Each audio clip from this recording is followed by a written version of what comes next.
silang bukal, saka talagang gusto nila.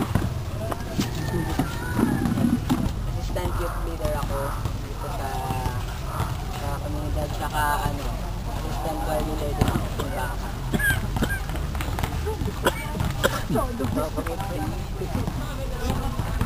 Laksis class to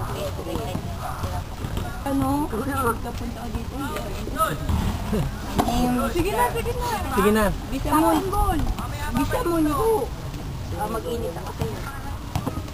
Kapatid siya ni Nika. Nika. Dito. May gusto kay Nika ito. Wala. Pero ako, kahit ganyan nangyayari, still nagkakaroon ako ng positive thinking na motivate pa rin natin ang mga kabataan.